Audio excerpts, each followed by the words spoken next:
Halo teman-teman, Assalamualaikum warahmatullahi wabarakatuh. Teman-teman, di video ini aku mau berbagi tentang apa itu yang namanya self pity party. Nah, self pity party ini secara sederhananya diartikan sebagai mengasihani diri sendiri secara berlebihan. Sifat seperti ini tuh nggak ujuk-ujuk muncul ya. Biasanya sifat ini tuh terbentuk sejak seseorang tuh masih kecil gitu. Kayak misalnya waktu dia masih kecil, merasa kayak, ih, orang tuaku pilih kasih banget ya sama adekku dibeliin macem-macem, aku cuma dibeliin uh, sedikit aja barang yang aku pengen. Nah, terus makin beranjak dewasa, dia juga mengasihani dirinya misalnya dalam bentuk begini, ih, teman-temanku ini banget ya, pada jahat-jahat banget sama aku jarang loh diajak kumpul-kumpul, aku jarang banget loh diajak uh, ketawa-ketawa bareng, makan bareng sama mereka. Terus beranjak lagi makin dewasa, misalnya setelah menikah, dia mengasihani diri sendiri, seperti, kenapa ya suami aku tuh nggak sayang banget sama aku, nggak bisa romantis kayak suami-suami yang lain gitu. Nah, yang seperti ini nih biasanya nih akan ke bawah terus ke kehidupan seseorang tuh di masa yang akan datang gitu, kalau nggak buru-buru dirubah ya.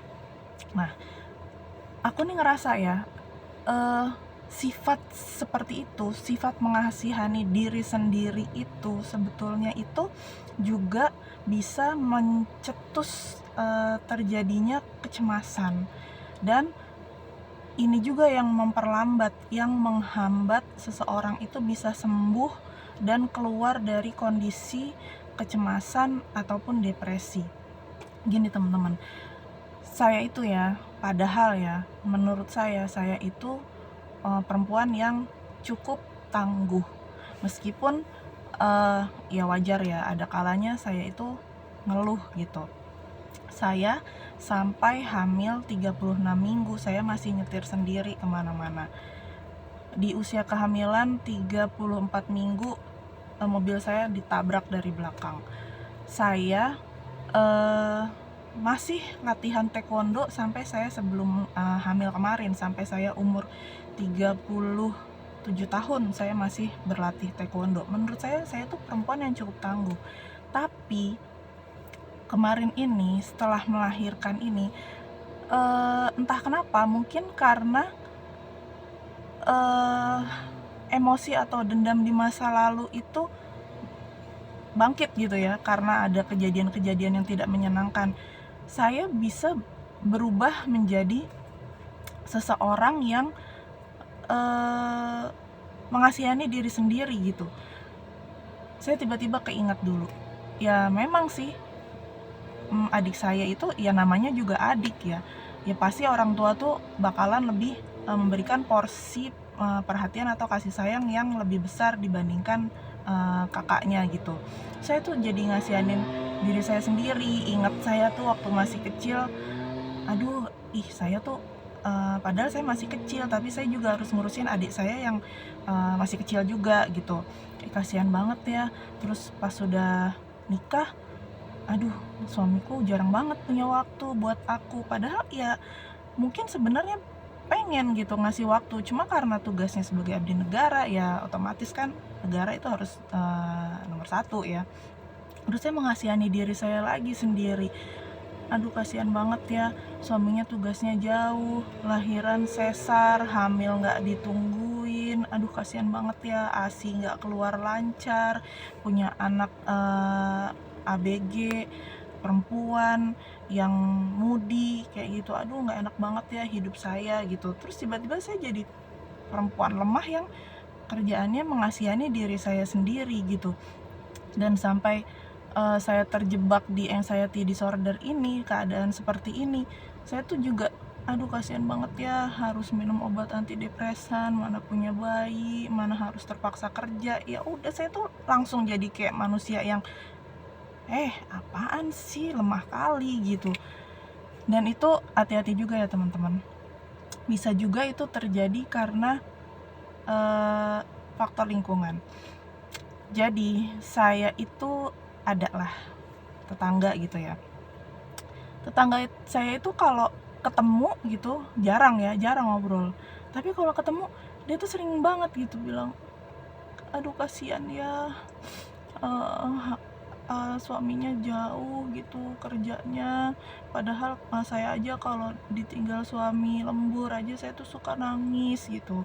Terus mengasihani anak saya gitu, aduh ya ampun nanti papahnya pulang, dedeknya udah gede ya, udah jalan, udah lari gitu, kasihan ya, nggak sering-sering ketemu sama papahnya kayak gitu. Itu tuh bad energi ya, hati-hati aja gitu. Maksud saya tuh kayak kita tuh juga harus bisa membentengi diri, terus memilih-milih mana kira-kira situasi dan orang-orang yang bisa memberikan energi yang positif buat kita, vibrasi yang bagus gitu, yang tinggi buat kita.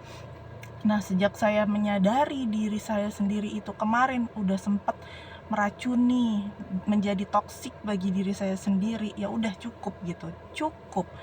Stop ngasihanin diri sendiri gitu. Daripada kita mengeluh, mengasihani diri kita sendiri, waktu kita, tenaga kita, energi yang kita punya itu lebih baik dialihkan ke bersyukur gitu. Saya sekarang memang berat ya, memang saya sampai sekarang ya manusiawi ya, wajar ya kalau saya ngerasa capek terus saya ngeluh gitu. Tapi saya tuh lagi belajar banget, ya Allah, teguran banget ini. Emang saya kemarin itu kurang mengoptimalkan rasa syukur saya gitu. Kan lebih banyak loh hal yang bisa kita syukuri ketimbang hal-hal yang harus kita ratapi dan kita sesali dan kita keluhkan dan yang jelek-jelek lainnya gitu. Setelah saya menyadari itu, saya ya udah di-cut semuanya, stop, kasihan semuanya. Udah, sekarang gimana caranya kamu bangkit, kamu sembuh, kamu lebih bisa lebih baik lagi dari sebelumnya gitu. Ya udah, nggak usah kasihan, saya berobat, saya minum obat psikiatri, kehidupan saya harus tetap berjalan sebagaimana mestinya. Ya alhamdulillah, keadaan saya semakin hari semakin baik, dan mudah-mudahan bisa juga membantu gitu, menolong teman-teman yang lain yang sama-sama masih dalam kondisi dan posisi seperti saya kayak gitu ya. Saya seperti kehantem sama ucapan diri saya sendiri tuh semalam. Gini tuh, saya di dalam kepala saya tuh seperti ngomong gitu, kamu itu mau dikasih powerful sama Allah, kenapa malah minta powerless gitu. Ya udah, insya Allah teman-teman, saya tuh masih terus menerus mencoba untuk memaksimalkan rasa syukur saya, dan mudah-mudahan teman-teman juga gitu ya, juga bisa udah mengurangi mengeluhnya, mengurangi mengasihani diri sendiri. Yuk optimis, kita pasti bisa bangkit, kita pasti bisa sembuh, bisa lebih baik dari sebelum kita kena anxiety disorder ataupun depresi. Oke teman-teman, bye. Wassalamualaikum warahmatullahi wabarakatuh.